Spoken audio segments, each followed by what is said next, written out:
Fala, galera. Salve, salve, hein? Primeiro agradecer aí, semana passada, quem estava no Zoom. Podemos tirar algumas das nossas dúvidas, né? Das aulas anteriores. Sempre boa interação. Acho que foi uma pausa boa nessa correria de só se preocupar com quantidade, né? Bom, trago uma aula para vocês onde eu já deixo ali escrito uma perspectiva para que você valorize muito ela. Certo no Enem. Se o Enem será certo, são outros 500, né? Inclusive é algo que tem a ver com o final da aula, né? David Hume e a questão sobre o valor da experiência para a gente poder fazer as afirmações. Beleza? Vamos nós. Junto os dois capítulos, porque entendo que é exatamente na comparação que a gente vai ter aqui a pegada de como isso é cobrado no Enem. É certamente a parte da matéria que mais cai. Tudo bem que a gente aqui não está separando por filósofo. Aqui a gente está falando de um eixo temático, né? Mas é o eixo temático mais cobrado.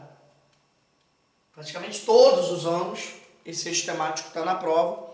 Por isso, uma probabilidade imensa da gente encontrar lá.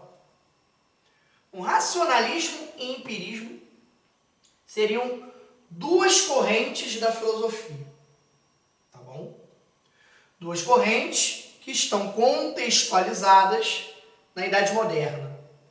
Então a gente está falando de correntes do pensamento filosófico situadas entre o século XV e o século XVIII.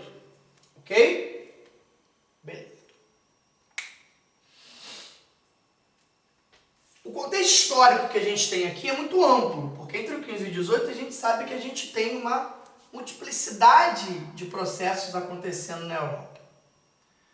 Na verdade, não é o mesmo contexto, apesar de estar na linha do tempo como uma coisa única, né? Um período só, a Idade Moderna. Mas a gente precisa dividir, pelo menos aqui, em dois momentos, 15 ao 17.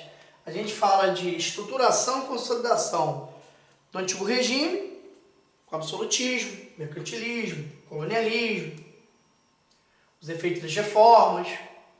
E 17 para o 18, mas substancialmente o 18, de crise do antigo regime e surgimento e expansão das ideias liberais dentro de processos evolucionários. Isso vai dar também à filosofia um pouco de diferença, né, nas pegadas dos temas. Bom, mesmo assim, a gente tem um contexto filosófico de fundo aqui, geral, que é perceber o impacto do humanismo dentro do Renascimento, no período renascentista, né, para que a gente veja o surgimento dessas escolas. Humanismo, galera, corrente filosófica que afirma o homem ser o centro da existência social, né? O humanismo é um paradigma filosófico que pensa, propõe entender o ser humano, né, como eixo principal da existência. Claro que você pega o humanismo embrionário no século XIV, Baixa Idade Média ainda, você vai ter ele muito conectado ainda à ideia de Deus, como Pico della Mirandola. A perspectiva da dignidade humana está relacionada à liberdade, mas até por isso ele ser capaz de entender os desígnios de Deus, você não separa muito. Conforme o processo foi passando histórico, o Renascimento foi se desenvolvendo com mais intensidade e pluralidade, esse casamento ele vai ficando mais distante. né? Ele não vai ficando tão automático. E você vai ver ali o humanismo muito mais centrado em falar sobre o atributo da razão como elemento fundamental para a definição do homem. O homem como ser racional, que cria, que pesquisa, que interfere na natureza, que produz sua existência, né? Que precisa decidir, que tem autonomia. É nesse contexto da Idade Moderna, né? Onde o Renascimento ele vai nada mais ser do que um movimento cultural, científico, né? Extremamente alimentado pelas ideias humanistas, que o humanismo ele é anterior ao Renascimento, ele é uma espécie de filosofia que produz o Renascimento. Uma filosofia que coloca essa ideia do homem no centro das relações, não como um produto passivo do teocentrismo, né? A gente não vai ter tempo aqui para desenvolver isso com profundidade, mas essa dicotomia ela não é tão simples assim, porque senão parece que na Idade Média predominava uma ideia cristã única, absoluta, teocêntrica. Essa ideia única, teocêntrica, não existia nem sequer no cristianismo. Ela já era difusa no cristianismo. Quanto mais você pensar a Idade Média toda, você vai conseguir também enxergar perspectivas humanistas dentro da Idade Média. Como você vai enxergar muitas perspectivas teocêntricas dentro da Idade Moderna. O Renascimento eliminou o domínio da religião, a influência do pensamento teocêntrico na política, por exemplo. A ideia do direito divino dos reis é um exemplo clássico para entender absolutismo. Na própria divisão estamental da sociedade, na força da religião, que vide as reformas, como o fenômeno mais poderoso que constituiu a Idade Moderna, sem dúvida nenhuma. A própria ideia de ser moderno como um novo período da inovação, da ruptura, é relativa. Porque muita coisa na Idade Moderna era, abre aspas, medieval. Estamentos, produção feudal, servidão nas relações do campo, a interferência da religião na política, profundamente ainda. As reformas, as guerras religiosas, a interferência disso no processo histórico, social, econômico, humanitário, no século XVI e XVII, e por aí vai. Mas vamos pegar um elemento da perspectiva de que, no campo filosófico, a razão como elemento de valorização sai muito forte a partir do 15 para o 16. É verdade que eu posso pegar esse campo filosófico e perceber que durante a Idade Moderna, ele se abre, por exemplo, Maquiavel, ali no início da Idade Moderna, é um referencial importantíssimo humanista, para falar do valor da razão na escolha do príncipe, para falar sobre o princípio da necessidade e da utilidade, para redefinir a ideia de ética e moral. Esse pensamento político, quando vai caminhar para o 17 para o 18, ele já está numa discussão de questionar o absolutismo, por exemplo, e de começar as fundamentações sobre a liberdade. John Locke, nome importantíssimo, né, para assentar a ideia do liberalismo no campo filosófico mesmo, dos direitos naturais e tal. Não vou nem entrar no clássico iluminista lá, porque o iluminismo é o auge de todo esse processo, inclusive o auge de uma discussão humanista, quando ele valoriza a razão num patamar como nunca visto, Kant, por exemplo, e a liberdade como elemento fundamental da existência humana, né? Tá. Moral. A Idade Moderna vai trabalhar, tem o Maquiavel, como eu falei, no 16 ali, representativo dessa relação da moral com a razão, da virtude. Tem o Kant no 18, trabalhando as ideias imperativas, por exemplo. Você tem o campo da Revolução Científica, do 15 ao 17, com Copérnico e Galileu, brilhante, na ruptura com a escolástica, na forma como a razão vai ser atrelada à ideia do conhecimento científico, na valorização da matemática e da física quantitativa para você demonstrar uma ideia. E aí, perdão, no campo prático, as descobertas ligadas ao heliocentrismo, importante a beça para a gente falar aí de astronomia, astrofísica, geografia, climatologia e coisas físicas que vão se desenvolver aí. E a própria discussão ontológica de natureza humana, né? No Hobbes de uma maneira, no Locke de outra, no Rousseau de outra, mas muito fortes aí apresentadas sobre uma essência, papel do Estado na relação com esses indivíduos, como olhar a liberdade dentro desse contexto. Então, o que eu quero dizer para vocês é assim, quando a gente adentra a Idade Moderna, o Renascimento abre as portas na discussão humanista, você não vai encontrar uma homogeneidade de autores. Alguns desses autores ainda têm muita influência medieval, alguns desses autores rompem com a influência medieval cristã, alguns desses autores dialogam em dois campos, como Maquiavel, política e moral, outros em muito mais do que dois campos, e a filosofia é muito diversificada aí, por isso que a parte que mais cai no Enem. Realmente estudar a filosofia moderna é fundamental, tá? Agora, quando eu aplico o humanismo na discussão sobre racionalidade e o que é conhecimento, o que é verdade, essas duas escolas, elas são carro-chefe didático de estudo da Idade Moderna. Eu tenho o racionalismo, que tem no René Descartes, no francês René Descartes, o nome principal, não único, não absoluto, mas o nome principal, né? E com uma ideia muito simples. Quando aprofundada, nada simples. Quando você lê o Descartes, tem muita complexidade aí. Mas a ideia para o Enem bem simples. Qual é? É através do uso da razão que você produz o conhecimento verdadeiro. Ponto. Anotou?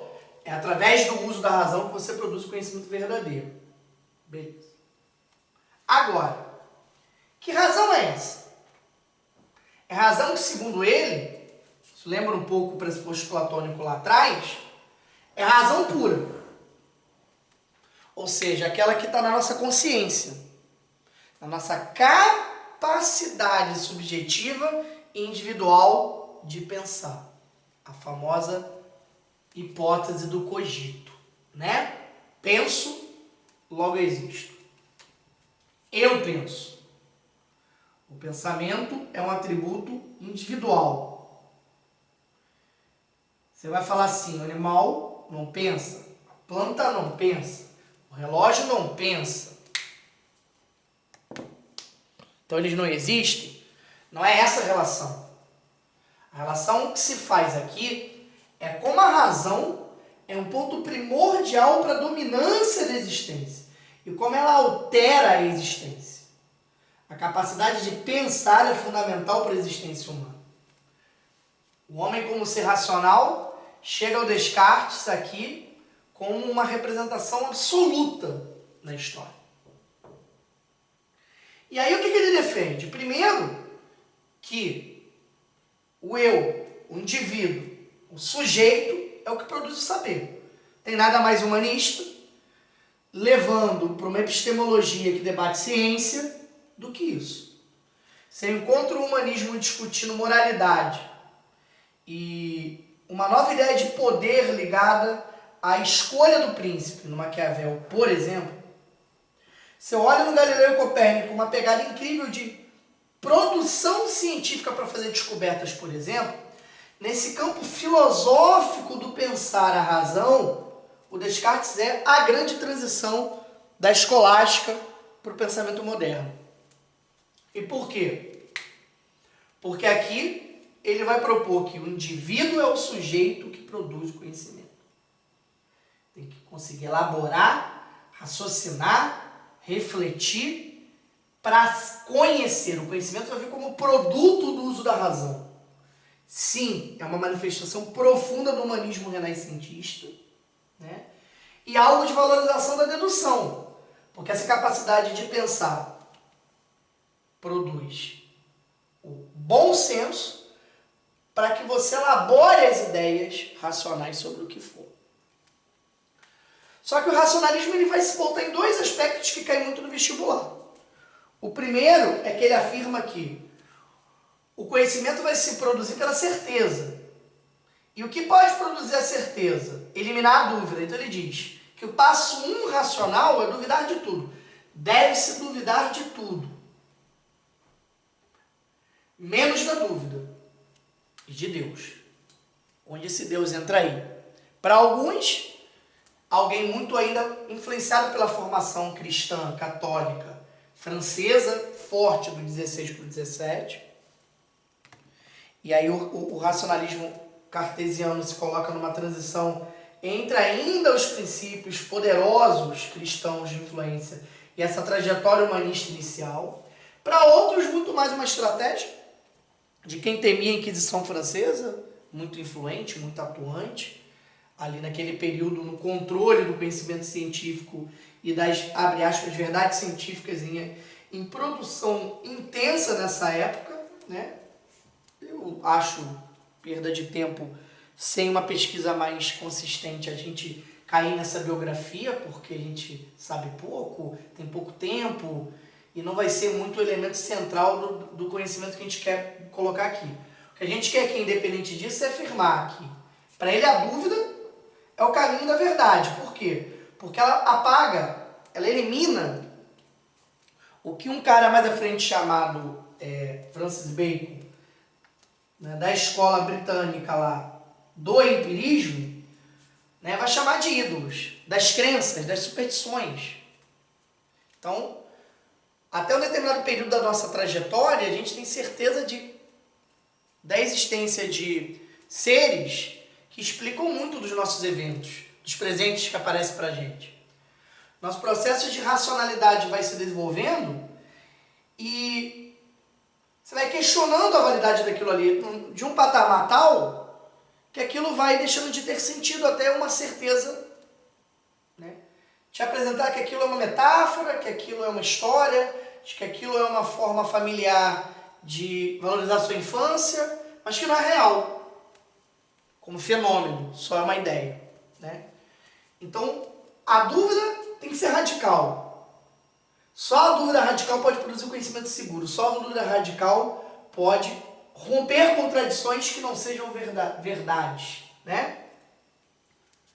Isso é bastante importante, porque ao mesmo tempo que ele traz o elemento religioso na sua formação, isso é um aspecto histórico da filosofia para colocar em xeque muitas das tradições medievais vistas como absolutas e que nesse período vão desmoronando.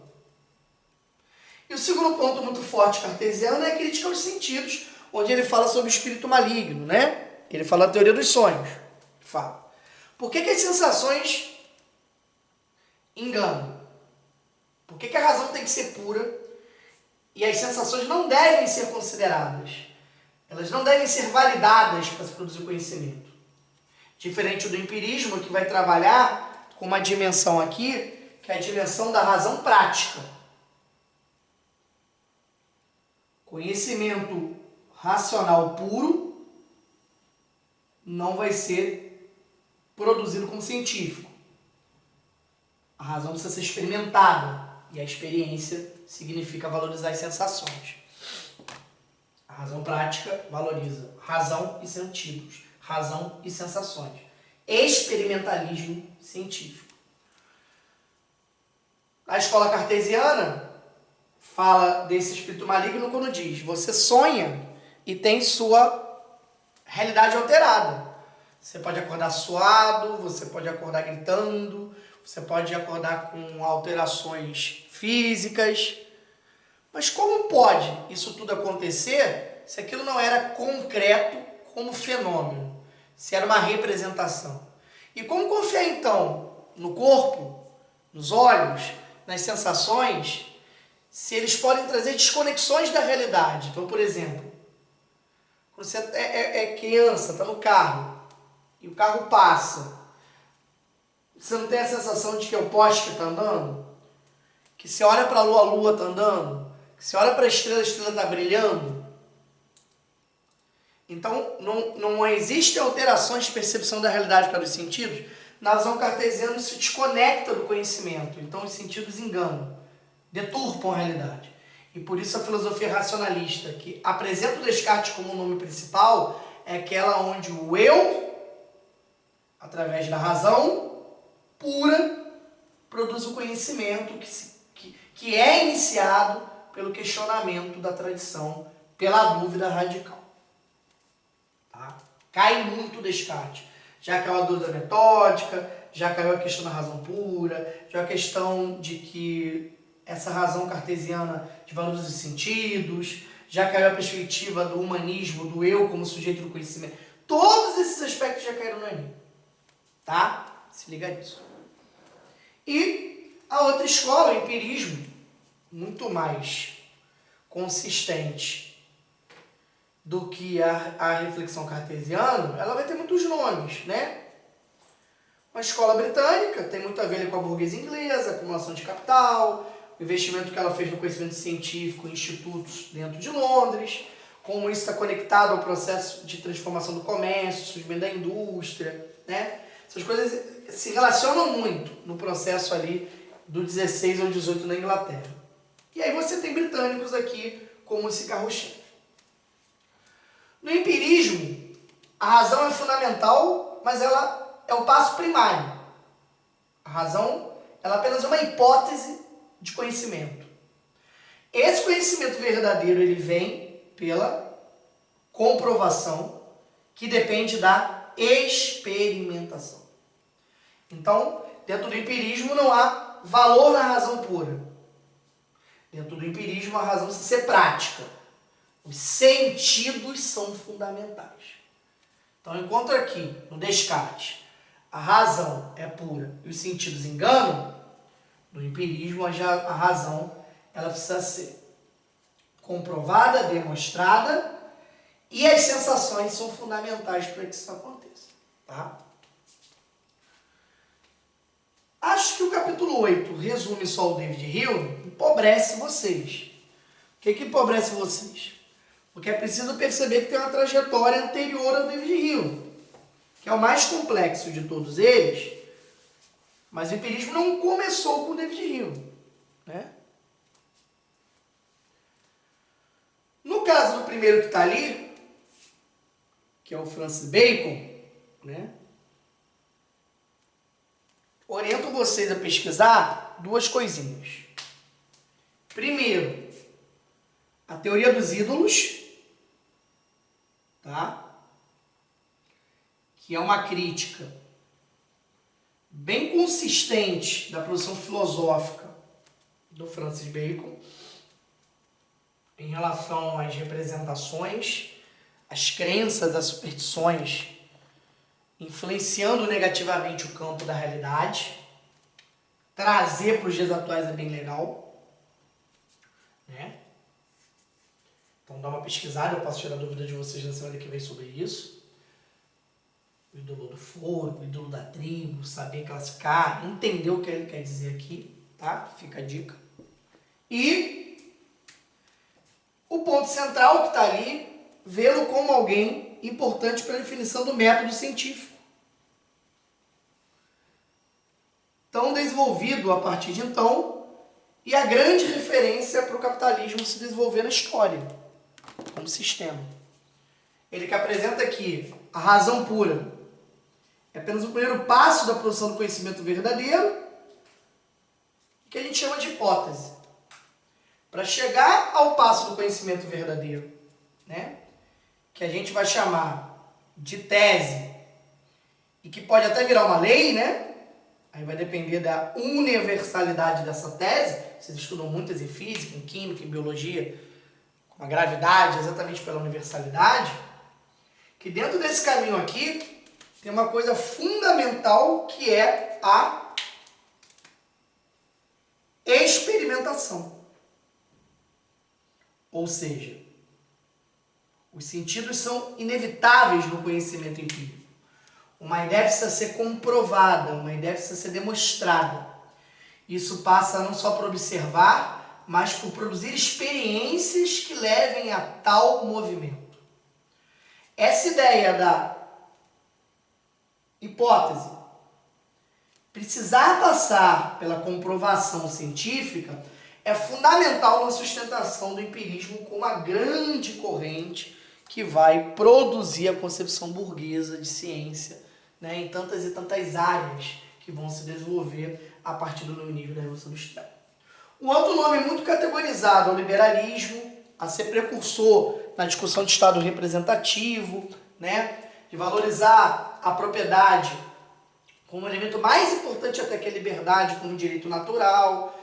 Então, nessa pegada aí, mais pra frente a gente vai ver né, essa relação de vanguarda do Locke com o liberalismo, ele também entra dentro dessa trajetória dos filósofos empiristas quando ele rejeita o inatismo, dizendo que a gente não nasce uma tábua rasa, né, e que as nossas experiências têm um papel central na produção do saber, na produção do conhecimento. Isso é uma perspectiva básica também para a gente falar sobre um autor empirista. Também a gente não vai desenvolver. David Hume é o autor que está aí, é o autor que está no capítulo 8, né? Está bem explicado, mas não é um autor muito simples, não. Começa assim: David Hume, filósofo escocês, discordava da filosofia cartesiana, argumentando que o conhecimento não é derivado de um processo dedutivo puro do pensamento. O conhecimento parte da experiência do ser humano no mundo. Então, defini-lo como empirista é a coisa mais fácil do mundo, questiona a razão pura e valoriza as experiências concretas da existência. Valoriza os sentidos. Tá? O grande ponto dele não está aí. O grande ponto dele está no que eu destaquei aqui para vocês, de que ele é considerado um teórico, um filósofo, né? Empirista, mas ceticista ao mesmo tempo. E aí precisa entender o que ele está falando aqui.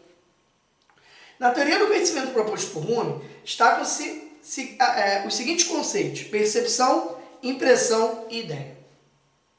Percepção é tudo que se apresenta à mente. Então ele começa dizendo que o conhecimento, né, passa pela percepção da realidade. A gente pode perceber essa realidade pelo que a gente vê, pelo que a gente escuta.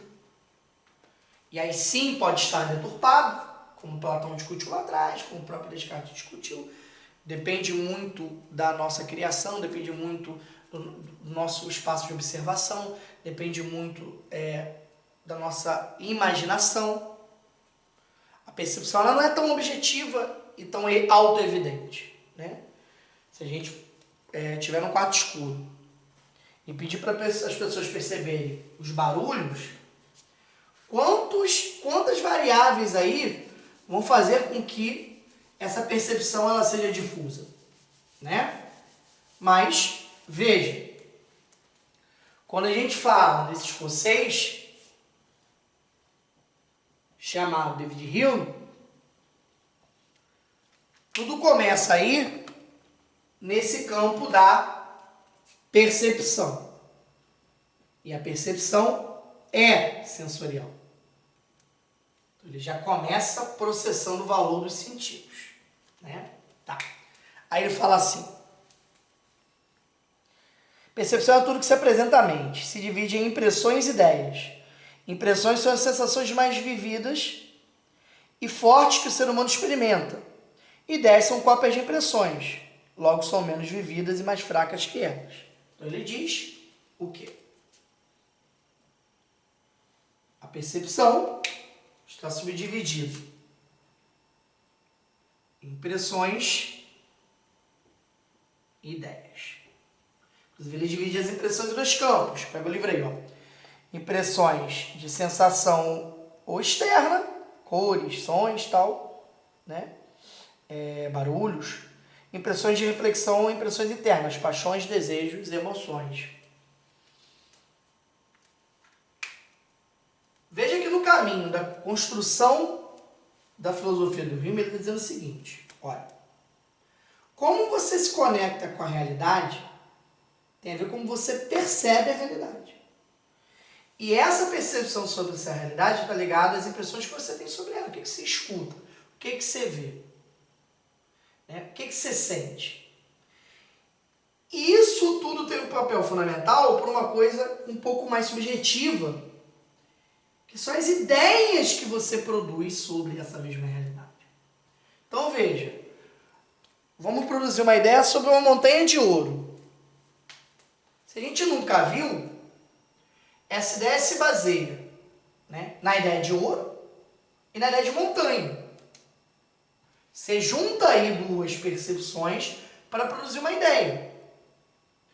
Agora, ela não é uma imaginação pura, porque ouro, nem que seja num livro, em uma montanha, inevitavelmente na nossa circulação, a gente já viu. Então, a gente compõe o nosso imaginário. O grande exemplo é um anjo, né? Se ninguém teve uma experiência metafísica aí, Ninguém viu de forma presencial um anjo. Mas todo mundo tem uma capacidade de percepção sobre o que seria um anjo, pelo menos no campo das ideias. Pelo que lê, pelo que vê em filme, pelo que tem, né, de sentimento sobre isso no campo da fé. Então ele vai processando que os elementos que produzem as nossas percepções são muito variados. O livro, né, discute assim. No entanto, quais percepções podem ser verdadeiras? Depende. Por exemplo, aí fala do exemplo da montanha, que a gente acabou de conversar aqui, né? Assim, para Hume, não se trata de saber se a ideia é verdadeira, mas se ela é válida por meio do método que depois seria conhecido como microscópio de Hume. Para cada ideia é preciso encontrar uma impressão correspondente. Se não for encontrada, então não é válida como ideia. Então ele está te dizendo o seguinte. O valor de uma ideia, a validade de uma ideia, corresponde à capacidade da gente encontrar uma impressão. Então, por exemplo, calor tem a ver com a ideia de temperatura, né? A ideia de mole duro tem a ver com o conceito de densidade. Essas categorias, elas vão ser ideias que estão ligadas a impressões. Né? Se pegar a gelatina lá, densidade é diferente de você encostar numa porta. O verão te traz uma percepção climática diferente do inverno. Então não são ideias imaginadas, elas têm a ver com como você percebeu a realidade pelas impressões. Então a conexão aqui é que vai produzindo a validade do conhecimento que ele está trazendo para a gente. Tem um exercício do David Hume que é muito legal, que é perceber as memórias sensoriais. Né? Você tem uma memória. Essa memória pode ser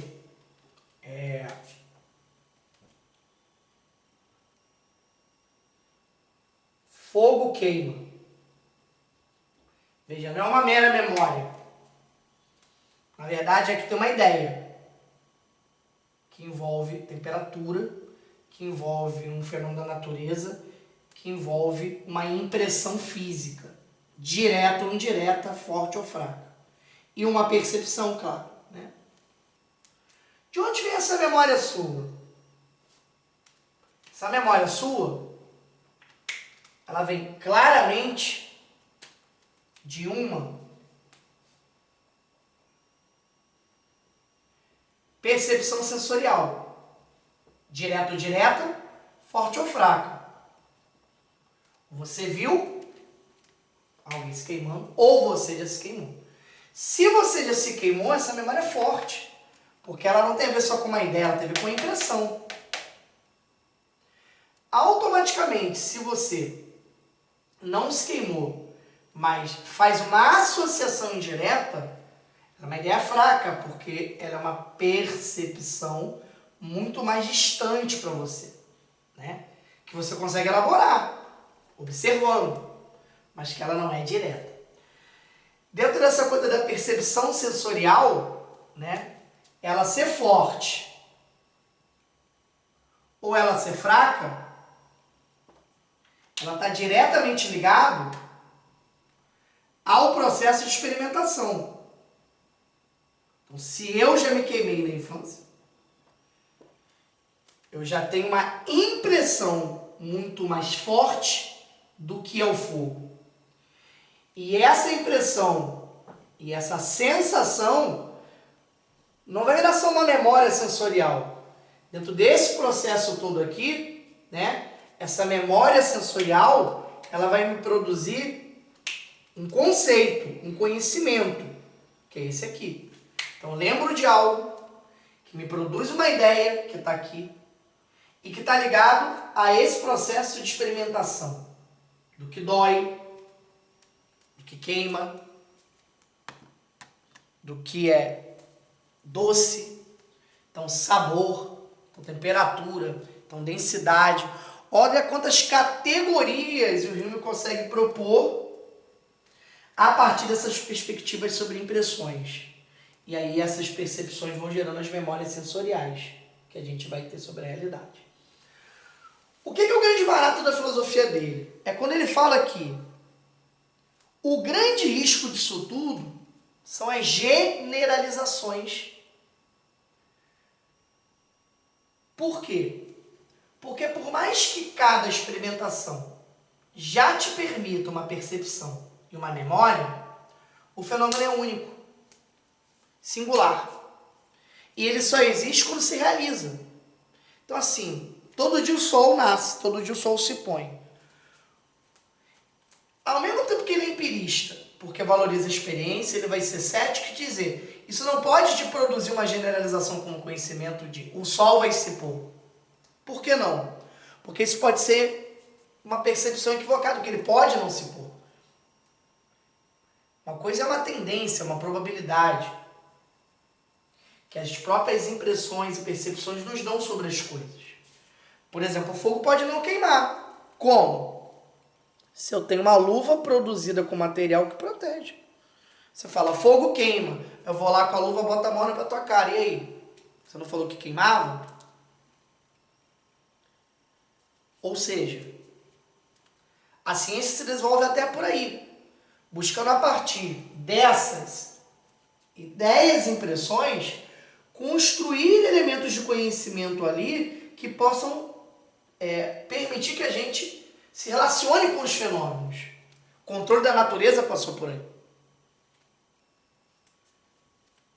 O exemplo do Sol é isso. A probabilidade dele nascer e se pôr é muito grande. Mas o fato é maior. Quando acontecer, aí você vai ter sim uma percepção sensorial. Você vai viver uma experiência concreta. Você vai afirmar, o sol se pôs. Mas isso não te garante que amanhã vai se pôr e que ele vai se pôr sempre.